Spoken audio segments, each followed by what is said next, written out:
సాయంకాల సమయంలో కుటుంబముల యొక్క పండుగలో పాల్గొనడానికి దేవుడు నాకు అనుగ్రహించినటువంటి గొప్ప సమయాన్ని బట్టి మొదటగా దేవునికి నేను వందనాలు చెల్లిస్తున్నాను. అదే ప్రకారం సంఘము నన్ను ప్రేమించి ఈ ప్రత్యేకమైనటువంటి కూడికకు దేవుని యొక్క వాక్యం మీ ఎదుట పంచుకోవడానికి నాకు అనుగ్రహించినటువంటి ఈ యొక్క ఆహ్వానాన్ని బట్టి, ప్రోత్సాహాన్ని బట్టి మీ అందరికీ నా యొక్క హృదయపూర్వక వందనాలు తెలియజేస్తున్నా. I greet you in the name of our Lord and Saviour Jesus Christ on this auspicious eco festival, family festival in the believers church. దేవుని బిడ్డలారా, చాలా సమయం దేవుని యొక్క సన్నిధిలో గడిపాం. ఇది దేవుడు ఏర్పాటు చేసినటువంటి సమయమని మరోసారి దేవుని యొక్క గ్రంథంలో నుండి రాయబడినటువంటి మాటలను జ్ఞాపకం చేసుకోవడానికి దేవుడు అనుగ్రహించినటువంటి గొప్ప సమయం. మరి పోయిన నెలలో హార్వెస్ట్ పండుగ జరిపించుకున్నారు. దాంట్లో మరి దైవ సేవకులు ఉపేంద్ర గారు వచ్చి వాక్య పరిచర్య చేశారు. మరి ఈ నెలలో మరి ఫ్యామిలీ ఫెస్టివల్ పండుగ జరిపించుకుంటున్నారు. దీని తర్వాత ఇంకో పండుగ ఉంది వచ్చే నెలలో, అది రేపు నుండి. ఏం పండుగ అండి అది? Thanksgiving. హల్లెలూయా. ఎంతమంది సంతోషంగా ఉన్నారు? సంతోషంగా ఉన్నారు. గట్టిగా హల్లెలూయా ఫెస్టివల్కి హల్లెలూయా చెప్దాం. చేతులెత్తి దేవునికి హల్లెలూయా, హల్లెలూయా. దేవుని యొక్క సన్నిధిలో ఉండుట గొప్ప భాగ్యం దేవుని బిడ్డలారా. మరి మనకి సమయం లేదు, చాలా అలసిపోయి ఉన్నాం. కాబట్టి క్లుప్తంగా మాట్లాడాలని అనుకుంటున్నాను. కానీ క్లుప్తంగా మాట్లాడడం నాకు మరి అలవాటు లేదు. ఎందుకంటే ఓ భక్తుడు అన్నాడు, ఏమన్నాడంటే, క్లుప్తంగా మాట్లాడేవారు ధన్యులు, వారు తిరిగి పిలువబడతారంట. మరి దేవుని యొక్క వాక్యంలో నుండి ఈ దినానికి దేవుని యొక్క గ్రంథంలో ఏమి రాయబడి ఉన్నదో అది ఎంతవరకు మనం నెరవేర్చిన మాటలు ఒకసారి జ్ఞాపకం చేసుకొని ఇక్కడ నుండి వెళ్ళాలని దేవుని సంకల్పం చొప్పున దేవుని సన్నిధిలో కనిపెట్టి ఆయన ఇచ్చినటువంటి వాక్యాన్ని మీ ముందు ఉంచాలని నేను మనవి చేస్తూ ఉన్నాను. యెహోషువ గ్రంథం 24వ అధ్యాయం, ఇందాక మనం పాట పాడాం. 15వ వచనం చూద్దాం. యెహోవాను సేవించుట మీరు ఎవరిని సేవించెదరో నది అద్దరిని సేవించెదరు, వారి దేవతలను సేవించెదరు. నేడు మీరు కోరుకునుడి, మీరెవరిని సేవింప కోరుకొనెను, నేనును నా ఇంటి వారును యెహోవాను సేవించెదమనను. చిన్న ప్రార్థన చేసుకుందాం, మన హృదయాలను సిద్ధపరచుకుందాం. దేవుని సన్నిధికి చాలా ఉత్సాహంతో వచ్చాం. ఏ పరిస్థితులు వచ్చో నాకు తెలియదు, కానీ మన పరిస్థితులన్నిటినీ పక్కన పెట్టి ఆయన సన్నిధిలో మనమందరము కలిసి ఆనందించడానికి దేవుడు ఇచ్చినటువంటి సమయాన్ని ఒక్కసారి ఆయనకు సమర్పిద్దాం. ప్రభా, మీరు నాతో మాట్లాడండి, నా పరిస్థితి మీరు ఎరుగుదురు అని ఆయన సన్నిధిలో సిద్ధపడదాం. ఆయన మాటలు, ఆయన స్వరాన్ని వినడానికి మన యొక్క హృదయాలను తెరుద్దాం. ప్రభా, నాతో మాట్లాడమని మన హృదయాలను తెరిచినట్లయితే ఆయన నీతో, మాతో, మనందరితో మాట్లాడడానికి సిద్ధంగా ఉన్నాడు. ప్రేమగల మా తండ్రి, కృపగల మా ప్రభా, నీ పరిశుద్ధ పాదములకు స్తుతి స్తోత్రము చెల్లించుకొనిస్తున్నాము. అయోగ్యుడును అల్పుడును ఎందుకు పనికిరంటి వారును తండ్రి అని పిలిచి యోగ్యత లేనట్లు నన్ను నీ యొక్క పరిశుద్ధుల సహవాస గుంపులో నన్ను ఉంచిన ఆయన, నీ యొక్క లేఖన భాగం తెరవడానికి నాకు ఇచ్చిన ఈ గొప్ప సమయాన్ని బట్టి వందనాలు, స్తోత్రాలు. నా జ్ఞానమును రద్దుపరచండి, నా తలంపును రద్దుపరచండి. కేవలం నీ మాటలు, నా నోట్లో వెరగలుగుటకు నా యొక్క పెదవులను కాల్చమని మనవి చేస్తున్నా. బలహీనమైన నన్ను జ్ఞాపకం చేసుకోండి. కూడి వచ్చిన సంఘాన్ని ప్రభా మీరు జ్ఞాపకం చేసుకోండి. ప్రతి కుటుంబాన్ని బిడ్డలను మేము జ్ఞాపకం చేసుకుంటున్నాము. వారి వారి యొక్క ప్రభా పరిస్థితులన్నిటినీ ప్రభా మీరు చక్కపరిచి నీ మాటల ద్వారా ప్రభా ఈ దినాన్ని మీరు ఇవ్వనైనటువంటి ఆదరణకరమైనటువంటి మాటలను ప్రభా మేము స్వీకరించి దాని ప్రకారంగా నడుచుకొని ప్రభా ఇక్కడ నుండి దీవెనలు పొందగలిగే భాగ్యం దయచేయమని అంధకార చీకటి శక్తులు యేసు క్రీస్తు నామములో బంధిస్తూ నా నోటి మాటలు మా అందరి హృదయ ధ్యానము నీ దృష్టికి అంగీకారములుగా చేసుకున్నాను. యేసు పరిశుద్ధ నామమున అతి మిక్కిలినతో బ్రతిమాలు వేడుకొనుచున్నాము తండ్రి, ఆమేన్. దేవుని బిడ్డలారా, ఇక్కడ యెహోషువ తన కుటుంబంతో కలిసి ఒక మాట అంటా ఉన్నాడు. అసలు ఈ కుటుంబం అనేది ఎప్పుడు ఏర్పడింది, ఎలాగ ఏర్పడింది, ఈ కుటుంబానికి ఏర్పాటు చేసినటువంటి దేవునికి ఉన్నటువంటి సంబంధం ఏంటి అని ఒకసారి మనం మన యొక్క జీవితాలని తెలుసుకున్నప్పుడు దేని యొక్క వాక్యం చాలా స్పష్టంగా మాట్లాడుతుంది. ఆదికాండం 2వ అధ్యాయం 7వ వచనంలో దేవుడైన యెహోవా నేల మట్టి నుండి నరుని చేసి వారి నాసికారంధ్రములలో జీవవాయువు ఊదగా నరుడు జీవించు ఆత్మాయను. ఆ నరుడు ఒంటరిగా ఉండుట మంచిది కాదని దేవుడు తలంచాడు. అంతేగాని ఆదాము అడగలేదు. ఆదాము సర్వసమృద్ధి గలవాడు, ఎవరి సహాయం కూడా అక్కర్లేదు. కానీ దేవుడు గ్రహించాడు, ఏమన్నాడంటే మానవుడు ఒంటరిగా ఉండుట మంచిది కాదు. ఎందుకంటే జీవితంలో భయంకరమైనటువంటి బాధాకరమైనటువంటి విషయం ఏంటంటే ఒంటరితనం. అంచేత దేవుడు కూడా ఒంటరితనాన్ని భరించలేక నరుని సృష్టించాడు. ఎందుకంటే నరునితో సహవాసం చేసి నరుని ద్వారా స్తుతించబడాలని ఆయన ఆ కుటుంబాన్ని ఏర్పాటు చేశాడు. ఒంటరిగా ఉండటం మంచిది కాదని మరి ఆదాముకు గాఢ నిద్ర కలుగజేసి తన ప్రక్కటెముకలో నుండి ఒక ఎముకను తీసి స్త్రీగా సృష్టించి ఆదాము దగ్గరికి తీసుకొచ్చాడు. ఆదాము దగ్గర తీసుకుని వచ్చిన తర్వాత ఆదాము థ్యాంక్ యూ ప్రభా అని చెప్పడం మానేసి కవిత్వం మొదలెట్టాడు. ఏమంటే నా ఎముకల్లో నా ఎముక, నా మాంసంలో నా మాంసం, ఇది నరి నుండి తీయబడింది కనుక నీ పేరు నారి. దీనికి శాస్త్రవేత్తలు ఎవల్యూషన్ థియరీ మొదలుపెట్టి నరుడు మంటి నుండి తీయబడలేదు, దేని నుండి వచ్చాడు, కోతి నుండి వచ్చాడని డార్విన్ గారు ఒకదాని మీద ఒకటి ఇన్వెస్టిగేషన్ చేసి ఆఖరికి దాన్ని నిరూపించలేక ఎబ్రి పత్రిక చదివి చనిపోయాడు. కాబట్టి దేవుని బిడ్డలారా, నరుడు మట్టి నుండి తీయబడ్డాడు, నారి ఎప్పుడని చెప్పారా మన భార్యలతోని, నా ఎముకలో నా ఎముక. ఇది ఎంత రహస్యం, ఇదొక మర్మం. వారిద్దరూ ఏక శరీరమై ఉందరు. వారిద్దరిని తీసుకుని వచ్చి దేవుడు వారితో మాట్లాడుతున్నాడు. చూడండి, ఆదికాండం 1వ అధ్యాయం 26వ వచనం. జెనసిస్ 4:26.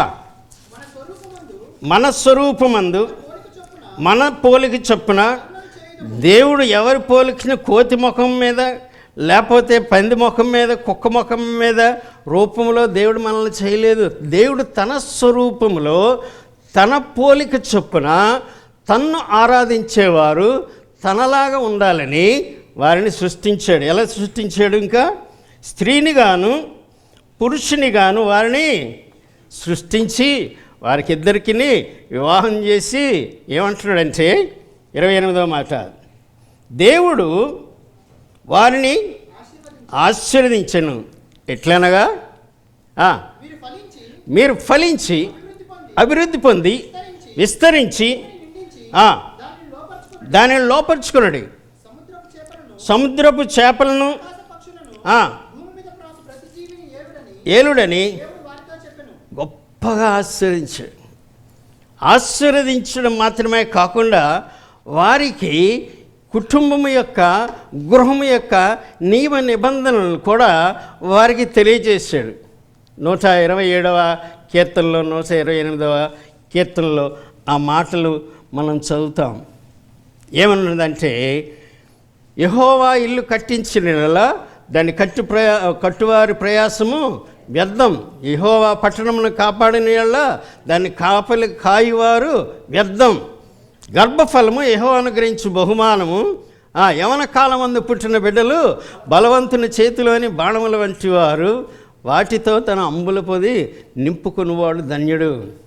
128వ కీర్తనలో, యెహోవా యందు భయభక్తులు కలిగి ఆయన త్రోవలందు నడుచువారందరూ ధన్యులు. నిశ్చయముగా నీవు నీ చేతి కష్టార్జితమును అనుభవించదువు, నీవు ధన్యుడు. నీ లోగిట నీ భార్య ఫలించు ద్రాక్షావళి వలె ఉండును. యెహోవా యందు భయభక్తులు గలవాడు ఈలాగను వర్ధిల్లును. ఎంత చక్కని మాట. This is the procedure, this is the commandment. ఇది నియమము. ఒక క్రైస్తవ కుటుంబము దేవుని యొక్క సన్నిధిలో ఎదగాలి అంటే ఈ నియమాలు పాటిస్తే ఆయన నిన్ను ఆశీర్వదిస్తాను అని ఆయన ఈ వివాహాన్ని చాలా ఘనముగా దేవుని యొక్క గ్రంథంలో రాయబడి ఉంది. ప్రియులారా, దేవుని బిడ్డలారా, గర్భఫలము యెహోవా అనుగ్రహించు బహుమానం మర్చిపోవద్దని దేవుడు మాట్లాడుతూ ఉన్నాడు. కాబట్టి ఆయన వివాహానికి చాలా ప్రాధాన్యత ఇచ్చినట్టుగా యోహాను సువార్త 2వ అధ్యాయంలో కానాను పెండ్లికి వెళ్ళినప్పుడు ఆయన ఈ లోకంలోనికి వచ్చి మొట్టమొదటి సూచక క్రియ ఎక్కడ చేశాడంటే వివాహంలో చేశాడు. కానా అనే వివాహంలో చేశాడు. అంత మాత్రమే కాకుండా ఆయన వివాహము అన్ని విషయములలో ఘనమైనది అని, పాన్పు నిష్కలంకముగా ఉండాలని చెప్పి హెబ్రీ పత్రికలో చాలా స్పష్టంగా రాశాడు. కాబట్టి దేవుని బిడ్డలారా, అంత మాత్రమే కాకుండా క్రొత్త నిబంధనలో భార్య ఏం చేయాలి, భర్త ఏం చేయాలి, పిల్లలు ఏం చేయాలి, మరి తల్లిదండ్రులు ఎలాగ ఉండాలని ఎఫెసీయులకు రాసిన పత్రిక 5వ అధ్యాయం నుండి 22వ వచనం నుండి 6వ అధ్యాయం మొదటి 4 వచనాల వరకు ఆ మాటలు మనం చూస్తూ ఉంటాం. స్త్రీలారా, ప్రభువునకు వలె మీ సొంత పురుషులను ఏమేవాలా లోబడి ఉండుడి. పురుషులారా, 25వ వచనం, మీరు మీ భార్యలను ప్రేమించుడి. ఎలాగూ ప్రేమించాలి అంటే అక్కడ చెప్తా ఉన్నాడు, క్రీస్తు సంఘమును ఎలాగూ ప్రేమించి దాన్ని పరిశుద్ధముగాను నిష్కలంకముగాను మచ్చలేని దానిగా ఆయన ప్రేమించి ఏ రీతిగా ప్రేమించడు ఆ రీతిగా భర్తలారా మీ యొక్క భార్యలను ప్రేమించుడి. 6వ అధ్యాయం 1వ వచనంలో అంటాడు, పిల్లలారా మీ తల్లిదండ్రులకు విధేయులై ఉండుడి. 4వ వచనంలో, తండ్రులారా మీ పిల్లలకు కోపం రేపక ఎంచేదంటే కోపం కానీ రేపారు అంటే 911కి వెళ్ళిపోదు. కాబట్టి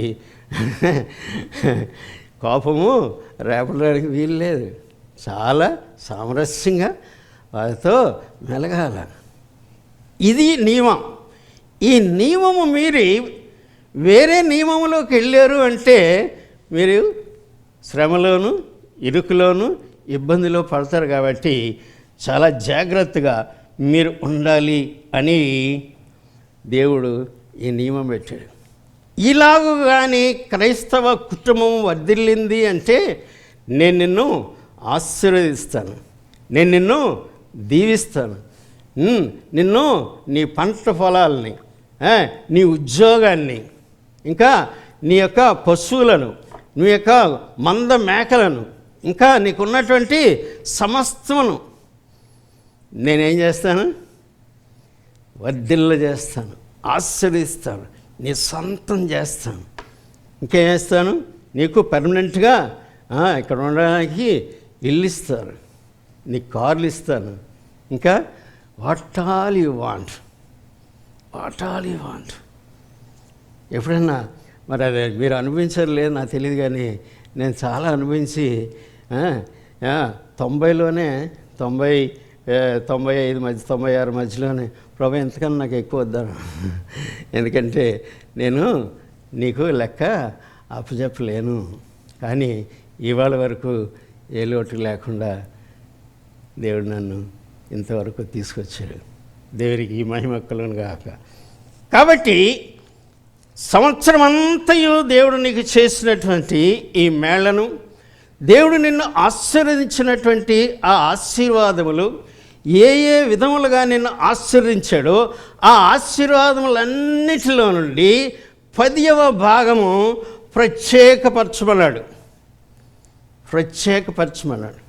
ప్రత్యేకపరిచి ఏం చేయాలో చాలా స్పష్టంగా చెప్తున్నాడు. ద్వితీయోపదేశకాండం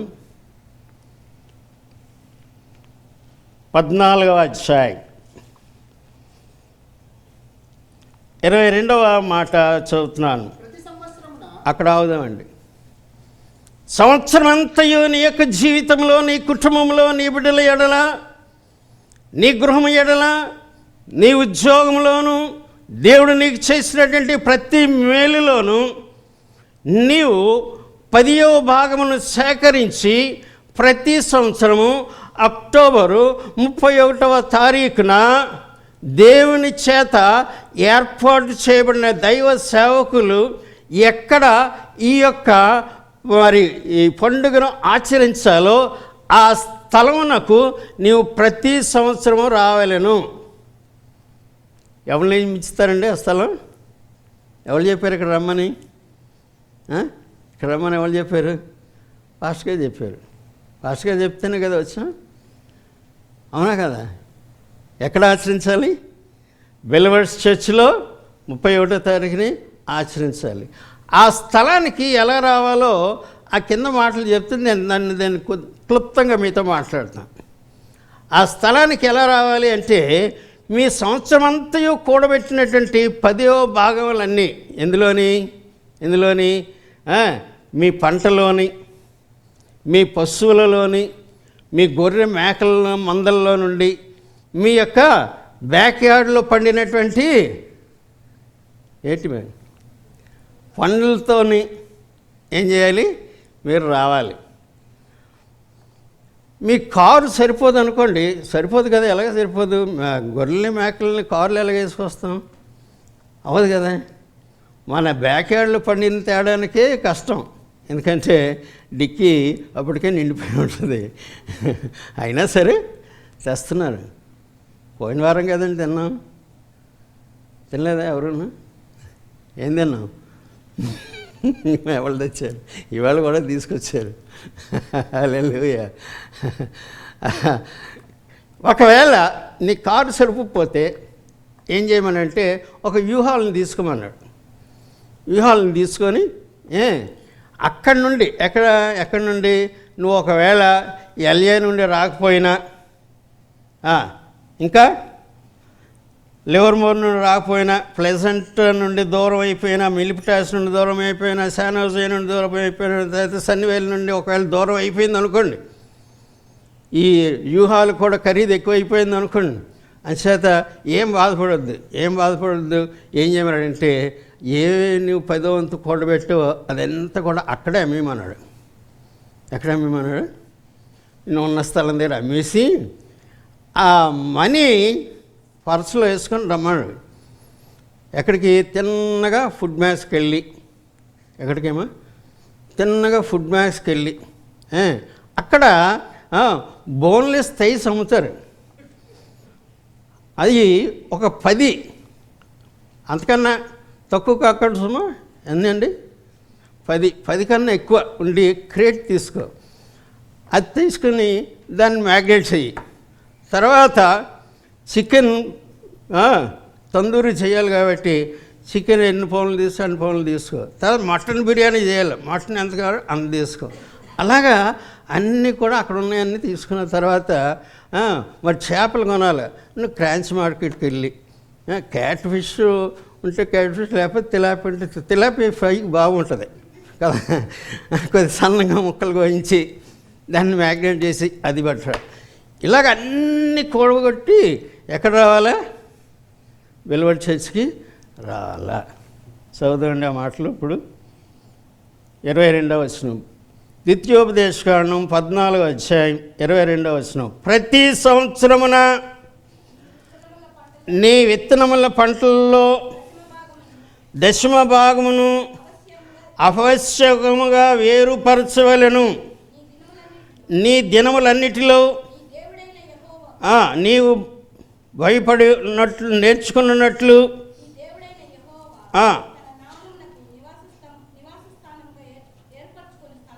స్థలమున ఆయన సన్నిధిని నీ పంటలో కానీ, నీ ద్రాక్షారసంలో కానీ, నీ నూనెలో కానీ 10వ వంతును, నీ పశువులలో కానీ, గొర్రె మేకల్లో కానీ తొలిచూలు వాటిని తినవలను. ఒకవేళ నీకు దూరం అయిపోతే మార్గము దీర్ఘముగా నున్నందున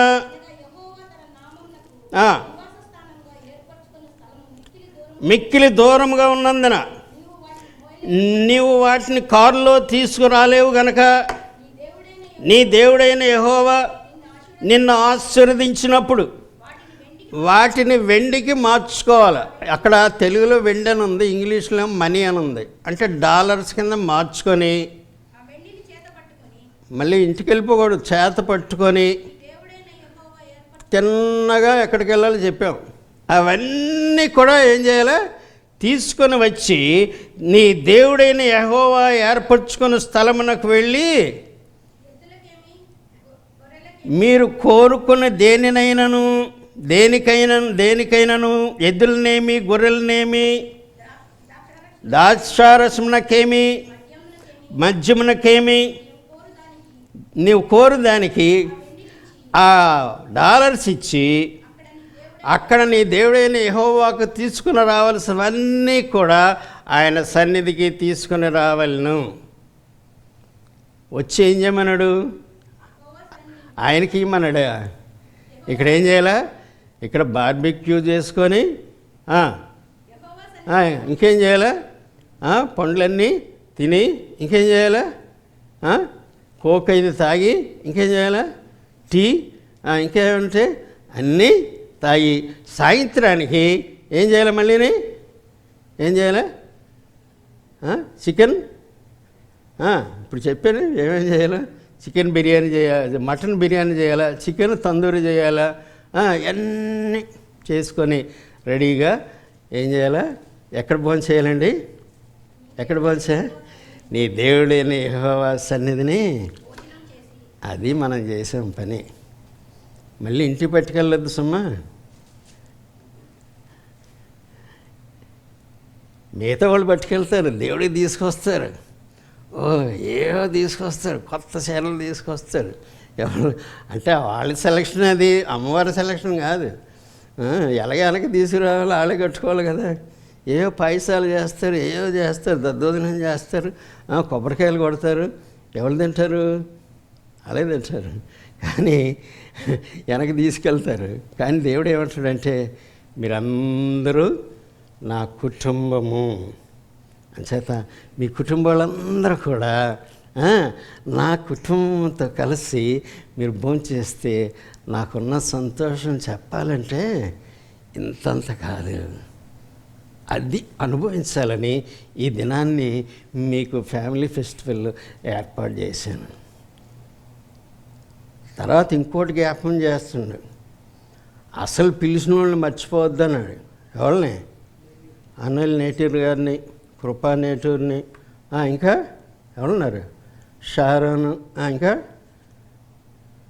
చిన్నోడని వదిలేసరేటి రోహన్ ఎలిషాని పిల్లలు మర్చిపోద్దాడు. చదువుతాడు అన్నమాట. 26వ మాట, యెహోవా సన్నిధిని భోజనము చేసి నీవును నీ భార్య నీ పిల్లలు ఇంకా నీ బంధువులు ఎవరంటే వారు నీ మందిరాన్ని నడిపిస్తున్నటువంటి పాస్టర్ గారిని మట్టుకు పిలిచి వారితో నువ్వేం చేయాలి? సంతోషించాలి. అది మనోహరమును దేవునికి ఇంపైనటువంటి పండుగ. కాబట్టి దేవుని బిడ్డలారా, ఈ రకమైనటువంటి పద్ధతిలో నీవు అనుసరించి దేవుని యొక్క కుటుంబంలో ఉన్నటువంటి కుటుంబాలన్నీ మరి ఆనందించినప్పుడు దేవుడు ఒక మాట అంటున్నాడు. ఏమంటున్నాడంటే ద్వితీయోపదేశకాండం 15వ అధ్యాయం 10వ మాట 2వ భాగం చదువుదాం. ఆ కింద నేను మిగతావి ఏం చేయాలో అవి థ్యాంక్స్ గివింగ్ నాడు మాట్లాడదాం. నీ దేవుడైన యెహోవా 15:10 ద్వితీయోపదేశకాండం 15:10 నీవు నిశ్చయముగా వానికి ఇవ్వలను, వానికి ఇచ్చినందుకు మనసులో విచారపడకూడదు.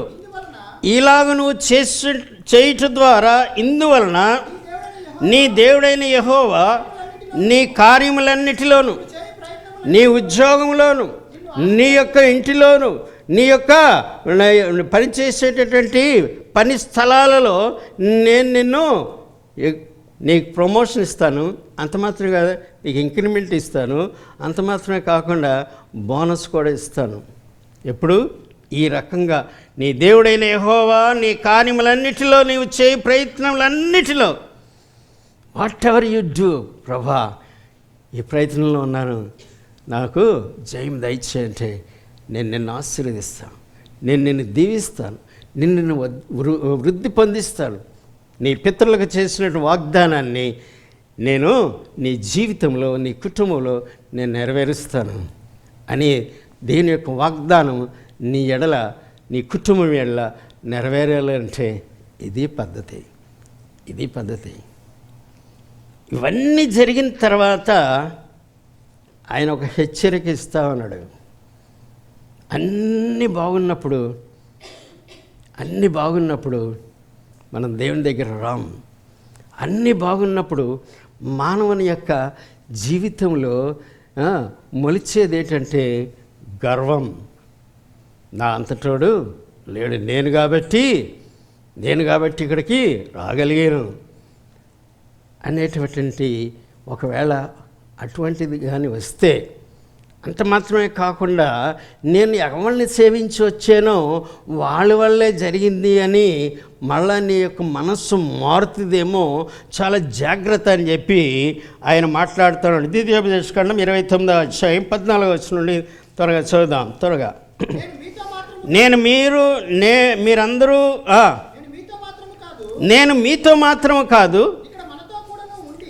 నేను మీతోనే మాత్రం కాకుండా ఇక్కడ కూడున్నటువంటి మన అందరితోనూ నేడు ఈవేళ దేవుని సన్నిధికి వచ్చినటువంటి మీ అందరితోనూ, ఇక్కడ ఉన్న వారితోనూ,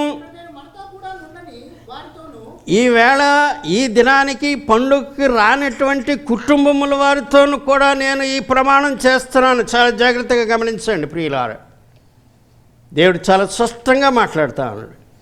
ఈ దినాన్ని నన్ను ప్రేమించి, నా కట్టలను అనుసరించి, నా నిబంధనలను గైకొని, ఈ దినాన్ని మీరు కుటుంబములుగా నా కుటుంబంతో కలిసి మీరు పండుగ చేసినటువంటి ఈ దినాన్ని వచ్చినటువంటి నేను మీతో ఒక ప్రమాణం చేస్తా ఉన్నాను. మీతో మాత్రమే కాకుండా ఈ దినాన్ని కొన్ని కుటుంబాలు రానటువంటి వారితో కూడా నేను ఈ ప్రమాణంను కొనసాగిస్తూ ఉన్నానని దేవుడు చాలా స్పష్టంగా మాట్లాడుతున్నాడు. చదవండి. ఇక్కడ నేను మనతో కూడా నుండని వారితోనూ ఈ నిబంధనను, ఈ ప్రమాణమును చేయుచున్నాను. మనము ఐగుప్తు దేశమందు ఎట్లు నివసించుతామో అని, ఇండియాలో ఎట్లు నివసించుతామో, మీరు ఇండియా దాటి వచ్చిన జనముల మధ్య నుండి మనం ఎట్లు దాటి వచ్చితమో మీరు చాలా స్పష్టముగా ఎరుగుదురు. ఈ పాటికి తెలిసిందండి. ఏ పరిస్థితిలో నుండి ఇక్కడికి, ఈ పరిస్థితికి మనం వచ్చామో ఏ జన్మలో నుండి ఏ జన్మలోనికి వచ్చామో, ఏ జన్మలు పోషిస్తూ, ఏ జన్మలు పూజిస్తూ, ఏ జన్మలు సాగిలి పడుతూ ఉన్నటువంటి ఆ దేవతల నుండి, ఆ యొక్క విగ్రహముల నుండి మీరు దాటి వచ్చారో, ఇప్పుడే శోభా గారు యొక్క సాక్షులు మనం విన్నాం. ప్రియులారా, జ్ఞాపకం చేసుకుందాం. ఆ జన్మలలో నుండి వారు చేసేటటువంటి హేయ క్రియలను కర్రతోనూ, రాతితోనూ, వెండితోనూ, బంగారంతోనూ చేయబడిన విగ్రహములను మీరు చూడలేదా? మొన్నే నేను చూసి వచ్చాను. 60 అడుగులు విఘ్నేశ్వరుడు. తాడి చెట్టు కూడా అంత ఎత్తు ఉంటుంది లేదో నాకు తెలియదు, కానీ దాన్ని ప్లాస్టిక్లు ఏందో దాంతో తయారు చేయొద్దు, మట్టితోనే తయారు చేయమన్నారు మన మోడీ గారు. దాన్ని మట్టితోని 60 అడుగులు ఎక్కడ బెంగాల్ నుండి, కలకత్తా నుండి నిపుణులను తీసుకుని వచ్చి ఒక 4 రోజులు కట్టి గాజువాకలు ఎన్ని అడుగులు? 60 అడుగులు. దాన్ని అణపడానికి మళ్ళీ క్రెయిన్తో తీయడానికి వీలు లేక, దాన్ని మోసుకొని వెళ్ళి సముద్రంలో కలపలేక అక్కడే దాన్ని కరగబెట్టారు.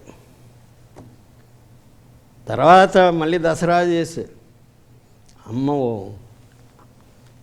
ఒక 40 అడుగులు. దేంతోనండి? కర్రతోనూ, రాతితోనూ, వెండితోనూ, బంగారంతోనూ చేయబడిన విగ్రహములను మీరు చూచితిరి కదా. ఆ జనముల దేవతలను పూజించుటకు తలకు హృదయము గల స్త్రీ పురుషుడే కానీ, ఏ కుటుంబమే కానీ, గోత్రమే కానీ నేడు మీలో ఉండకుండానట్లు మరణకరమైన దుష్కృత్యములకు అట్టి మూలమైనది మీలో ఉండకుండానట్లును నేడు నేను మీతో ఈ నిబంధన చేస్తున్నాను. Be careful. చాలా జాగ్రత్త. 4వ అధ్యాయం ద్వితీయోపదేశకాండం 28వ వచనం 4:28. అక్కడ మీరు మనుషుల చేతి పని అయిన కర్ర పూజించదరు, అవి ఏం చేయవు?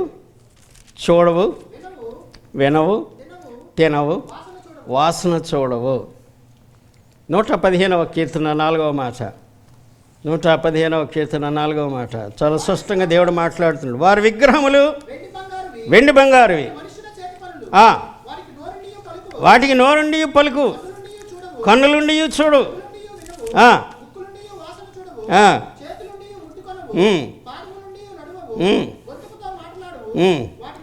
వాటిని చేయువారును వాటి యందు నమ్మికించు వారందరూ వాటి వంటి విగ్రహములై ఉన్నారు. జాగ్రత్త. అంత మాత్రమే కాకుండా చాలామంది భయపడతా ఉన్నారు విగ్రహాలకి. చాలామంది ఆకాశంలో కనబడేటటువంటి చిహ్నాలకు భయపడతా ఉన్నారు.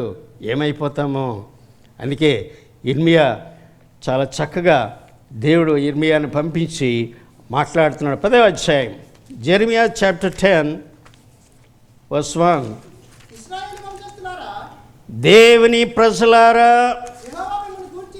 యెహోవా మిమ్మును గూర్చి, దేవుని ప్రియ సంగమా, ఈ దినాన్ని దేవుడిని మీతో చాలా స్పష్టంగా మాట్లాడుతూ ఉన్నాడు. దేవుని సన్నిధిలో ఆనందించావు, దేవుని యొక్క నియమాలను కట్టలను అనుసరించి దేవుని సన్నిధికి వచ్చావు. ఈవేళ చాలా జాగ్రత్తగా ఈ మాటలు వినాలని దేవుడు మాట్లాడుతున్నాడు. యెహోవా సెలవిచ్చినదేమనగా,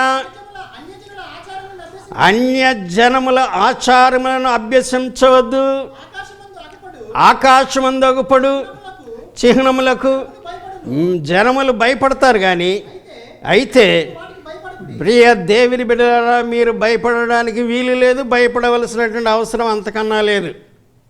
ఎందుకంటే అమావాస్య వచ్చిందంటే భయం, పౌర్ణమి వచ్చిందంటే భయం. ఇవాళ అమావాస్య నుండి ప్రయాణం చేయకూడదు. కానీ అమావాస్య నాడే మరి మన తమిళ సోదరులు ప్రయాణం చేస్తారు. మన ఆంధ్ర సోదరులు ఉండిపోతారు.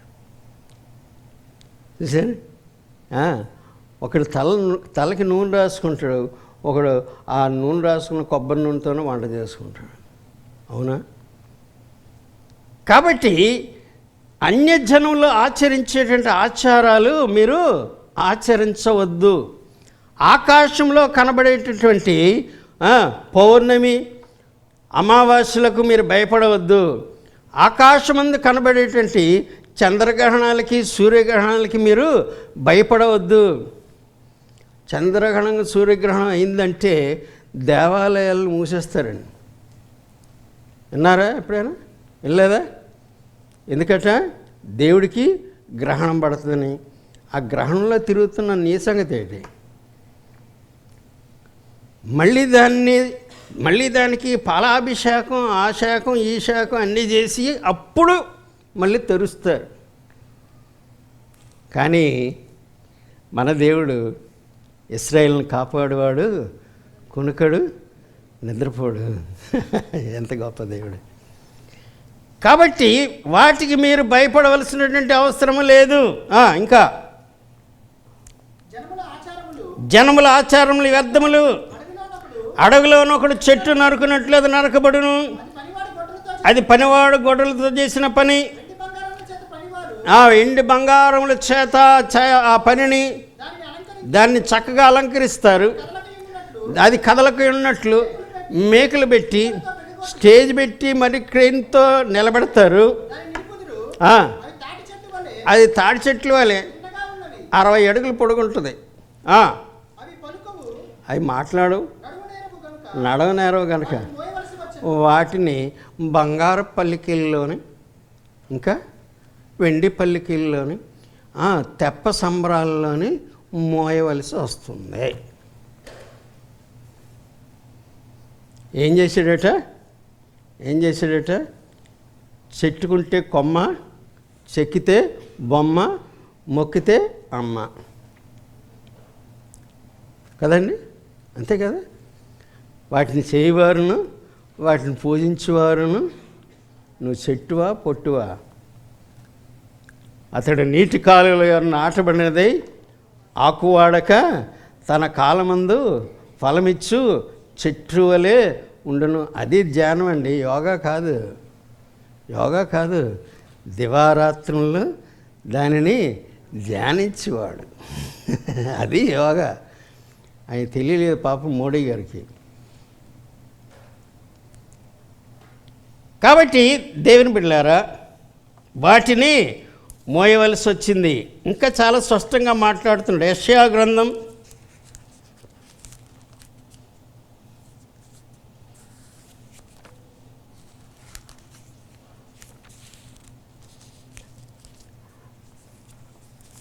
44వ అధ్యాయం. యెషయా గ్రంథం 44వ అధ్యాయం 14వ వచనం త్వరగా చూద్దామండి. ఒకడు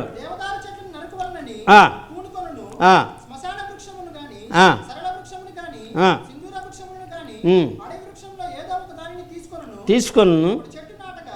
ఒకడు చెట్టు నాటగా వర్షం దాన్ని పెంచింది. ఆ చెట్లో ఉన్నటువంటి కొమ్మలు నరికి ఆ కట్టెలతోనేమో ఏం చేశాడు? కట్టెల కింద పొయ్యి కింద పెట్టుకొని కాల్చాడట. దాంట్లో కొన్ని తీసుకొని చలి కాల్చుకొను, నిప్పు రాజబెట్టి రొట్టె కాల్చుకొను, ఒక తుండు తీసుకొని అదే కర్రకు ఏం చేస్తాడు? ఫస్ట్ క్లాస్ అయినటువంటి అమ్మవారికి అయ్యగారికి పట్టు వస్త్రాలు చీఫ్ మినిస్టర్ గారు చాలా భక్తి శ్రద్ధలతో తీసుకుని వెళ్ళారు. దేనికి చూడడానికి? కర్రకే. చదువు చేసి దాన్ని నమస్కారం చేస్తాడు. ఇద్దరం చేసి దానికి సాగిలిపోండి. అదే చేసిన పని. దాంతోనే వండుకుంటున్నావు, దాంతోనే చలి కాసుకుంటున్నావు, దాంతోనే స్నానం చేస్తున్నావు, దాంతోనే మాంసం వండుకొని తిన్నావు. అదే దేవుడు అంటున్నాం. అచేత దేవుడు చాలా కఠినమైనటువంటి మాట మాట్లాడుతున్నాడు. ఇందాకే మనం పాడుకున్నాం, నీతో పోల్చుటకు ఎవరు?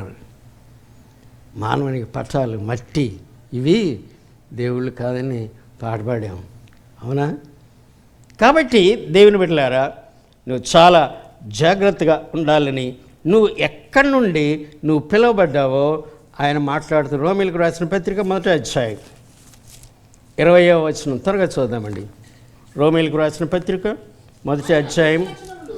ఆయన అదృశ్య లక్షణములు అనగా ఆయన నిత్య శక్తియు దైవత్వమును జగత్పునాది వేయబడకముందే నిర్మించబడినటువంటి సృష్టించబడినటువంటి వస్తువులను ఆలోచించడం వలన తేటపడుచున్నవి గనుక మీరు నిరతులై ఉన్నారు.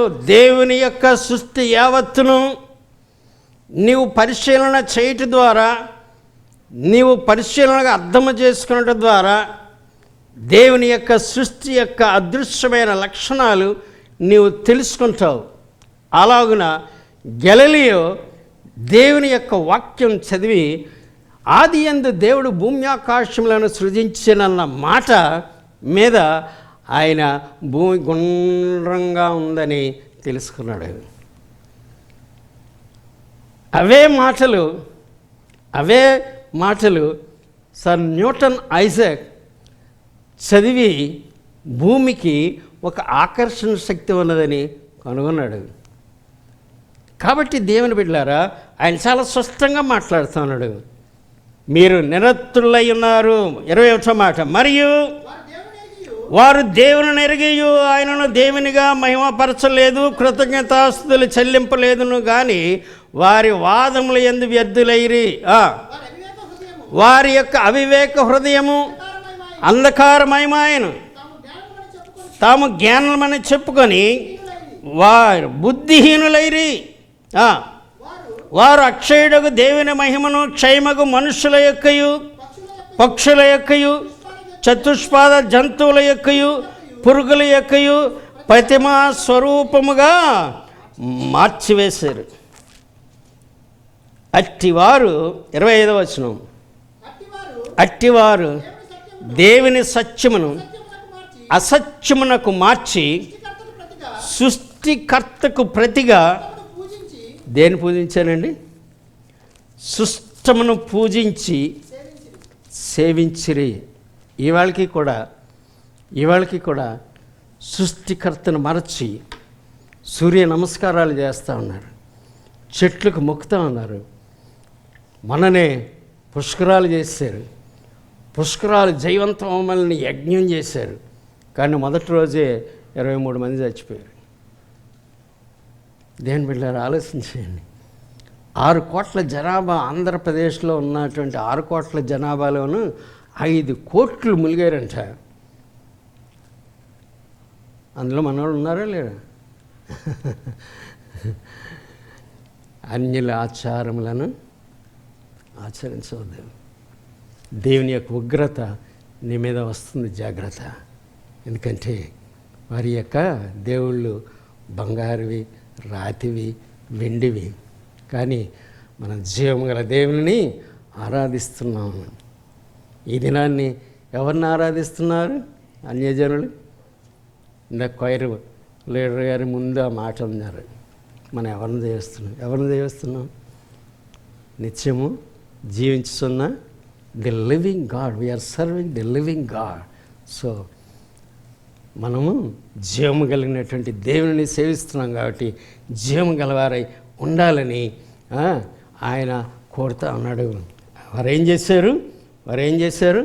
సృష్టిని కర్తను మరచి సృష్టిని పూజించారంట. ఇవాళకి కూడా పూజిస్తూ ఉన్నారు ప్రియులరా, ఇవాళ వరకు కూడా పూజిస్తూ ఉన్నారు. నా దగ్గర ఒక పేపర్ కటింగ్ ఉంది. ఇలా చేస్తేనట వర్షాలు కురుస్తాయంట. ఇలా చేస్తే వర్షాలు కురుస్తాయి. ఎలా ఏం చేశారు? వర్షాల కోసం విజయనగరం జిల్లా సాలూరు మండలం కోర్మరాజుపేట గ్రామస్తులు స్థానిక పునికి వలస కొండపైకి ఆదివారం ప్రత్యేక పూజలు వర్షాల కొరకు చేశారు. కొండపై అందరూ చుట్టూ చేరి పాయసం పోసి గ్రామస్తులందరూ కూడా నాలుగుతో నాకారు.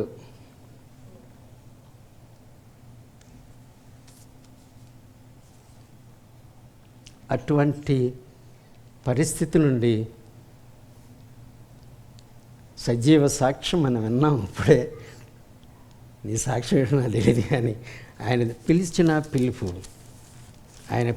పిలుపు మీరు అటువంటి పరిస్థితి నుండి అక్షయుడుగు దేవుని మహిమపరచకుండా క్షయమగు మనుషుల యొక్క చతుష్పాద జంతువుల యొక్క స్వరూపంలోకి సాగిలపడ్డారు. ఎఫెసీయులకు రాసిన పత్రిక 2వ అధ్యాయం 12వ వచనం నుండి చూద్దాం. త్వరగా చూద్దాం. ఆ కాలమందు ఇశ్రాయేలుతో సహపౌరులు కాక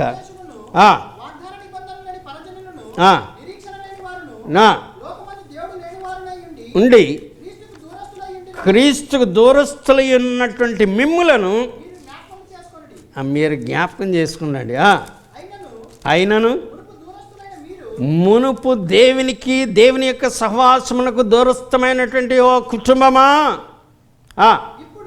ఇప్పుడు క్రీస్తు యేసునందు క్రీస్తు రక్తం వలన, ఆయన శిలువలో కార్చిన రక్తం ద్వారా ఎప్పుడైతే మానవుడు దేవుని యొక్క సహవాసంలో నుండి దూరం అయిపోయి పాపంలో పడ్డాడో, ఆ మూమెంట్ నుండి ఇప్పటి వరకు మానవుల్ని ఎత్తుక్కుంటూ వచ్చాడు దేవుడు. కానీ ఈ దినాన్ని చూస్తే మానవుడు దేవుణ్ణి ఎక్కడ ఉన్నాడని ఎతకడానికి ప్రయత్నం చేస్తూ అన్నాడు. కానీ దేని యొక్క వాక్యం చాలా స్పష్టంగా మాట్లాడుతుంది. లోకాసు వార్త 19వ అధ్యాయం 10వ వచనం, నశించిన దానిని వెదకి రక్షించుటకు మనుష్య కుమారుడు ఈ లోకంలోనికి వచ్చి నీ యొక్క బంధకముల నుండి ఆయన విడిపించి మన మధ్యన ఉన్నటువంటి ఆ గోడను తొలగించి అతి పరిశుద్ధ స్థలంలో ఆయనతో కూడా సహవాసం చేయడానికి ఆయన ఇంటిలోనికి మనలను ఆహ్వానించాడు. దేవునికి మహిమ కలుగును గాక. అటువంటి కుటుంబంలో ఉన్నటువంటి నీవు, దేవుని ఇంటి వారమైనటువంటి నీవు, ఆయన అంటున్నాడు, నేను మిమ్మల్ని అనాథులుగా విడిచిపెట్టను. యోహాను సువార్త 14వ అధ్యాయం మొదటి మాటలు అంటున్నాడు, మీ హృదయములను కలవరపడనీయకుడి. దేవుని యందు విశ్వాసం ఉంచారు, నా యందును విశ్వాసం ఉంచుడి. నా తండ్రి ఇంట అనేకమైన నివాసములు కలవు. నేను మీతో చెప్పుదును, నేను వెళ్ళి మీకు స్థలము సిద్ధపరిచిన ఎడల నేనుండు స్థలంలో మీరును ఉండులాగన నేను మరలా వచ్చి నా యొద్ద ఉండుటకు. ఏ ప్రైమ్ మినిస్టర్ కూడా ఈ ఆహ్వానం ఇవ్వలేదండి. ఏ ప్రెసిడెంట్ కూడా ఈ ఆహ్వానం. ఒకవేళ ఆయన కలుసుకోవాలంటే మరి ఎన్నాళ్ళు పడుతుందో అపాయింట్మెంట్ తీసుకోవడానికి. ఈ మధ్య గవర్నర్లకి లేదు, చీఫ్ మినిస్టర్లకి లేదు అపాయింట్మెంట్. కానీ ప్రభువు అంటున్నాడు, నేను మిమ్మల్ని అనాథలుగా విడిచిపెట్టను. మీరు నన్ను నమ్ముకున్నారు, నా యందు విశ్వాసం ఉంచారు, అంచేత నా కుటుంబంలో మీరు పెర్మనెంట్గా ఉండాలా, అంచేత మీ కొరకు నేను స్థలము సిద్ధపరచ వెళుచున్నాను. ఎందుకంటే నేనుండు స్థలంలో మీరు ఉండులాగున నేను మరలా వచ్చి, చదవండి 14వ అధ్యాయం, నేనుండు స్థలంలో మీరును ఉండులాగున మరలా వచ్చి, 3వ మాట, నా యొద్ద నుండుటకు మిమ్మును తీసుకొని పోదును అని ఆయన ఒక ఆహ్వానం ఇస్తా ఉన్నాడు. ప్రయాసపడి భారం మోసుకొనిచున్న సమస్త జనులారా నా ఎందుకు రండి, నా ఇంట్లో మీకు విశ్రాంతి దొరుకును. 14వ అధ్యాయం యోహాను సువార్త 6వ వచనం అంటాడు, నేనే మార్గం, నేనే సత్యం, నేనే జీవం, నా ద్వారానే తప్ప ఎవడను తండ్రి యొద్దకు రాడు. ఈ దినాన్ని యెహోషువ గ్రంథం 24వ అధ్యాయం 15వ మాట యెహోషువ అంటున్నాడు, ఇంత విన్నారు, ఇన్ని ఆశ్చర్యకార్యాలు మీ జీవితంలో జరిగాయి. ఎవరికి లేనటువంటి గొప్ప భాగ్యం ఈ యొక్క పట్టణంలో, ఈ దేశంలో మీకు అనుగ్రహించినటువంటి దేవుణ్ణి, ఆ దేవుణ్ణి సేవిస్తారా? లేక మీరు ఇండియాలో విడిచిపెట్టి వచ్చినటువంటి ఆ దేవతలను, ఆ దేవుళ్ళను, ఆ చెట్లను, ఆ పుట్లను మీరు సేవిస్తారో అది మీ నిర్ణయం.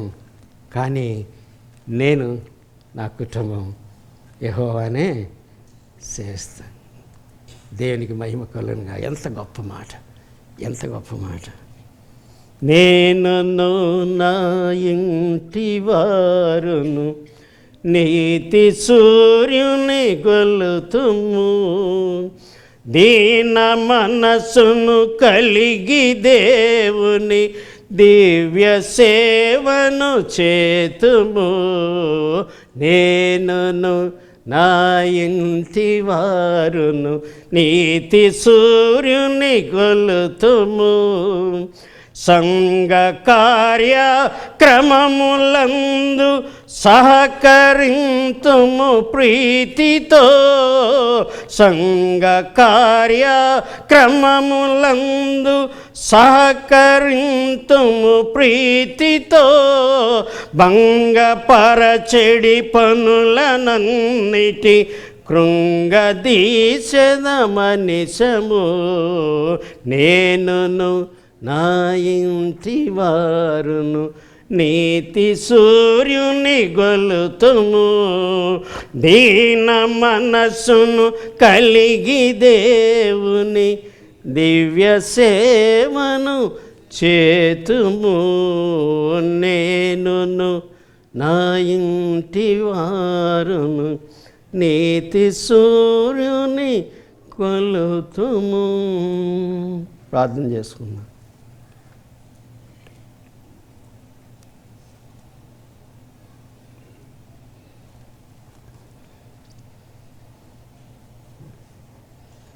ఒకసారి జ్ఞాపం చేసుకుందాం.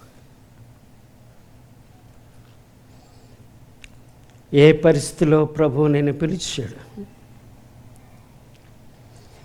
ఏ పరిస్థితిలో నుండి ఈ పరిస్థితిలో నీకు ఉంచాడు, మళ్ళా నీ మనస్సు మార్చుకొని ఒకవేళ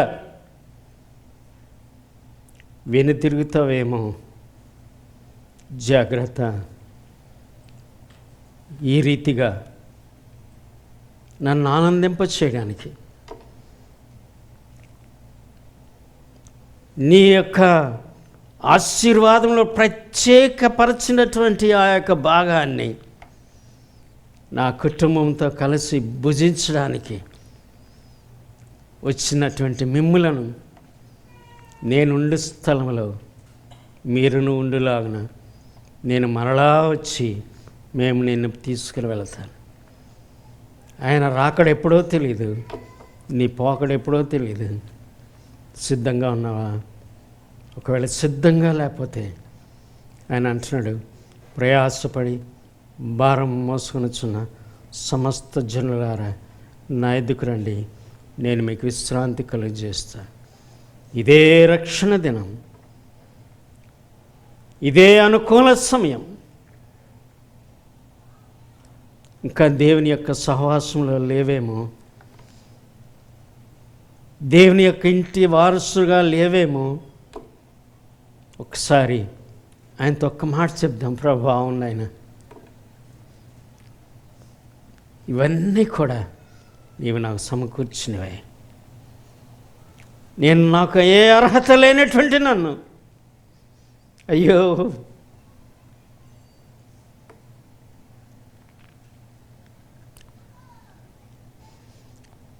మట్టి బొమ్మలను మొక్కి, రాతి బొమ్మలను మీద నమ్మకం ఉంచి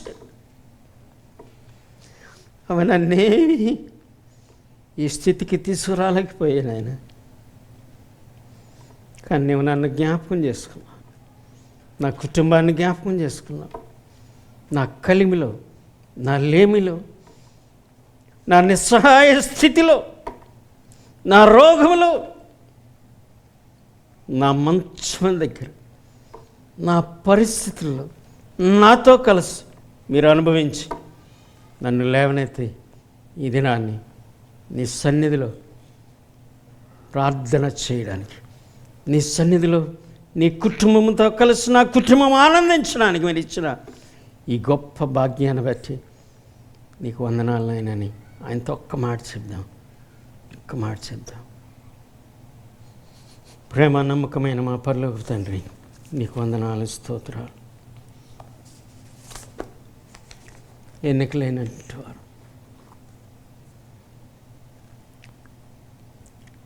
బలహీనటువంటి మమ్మలను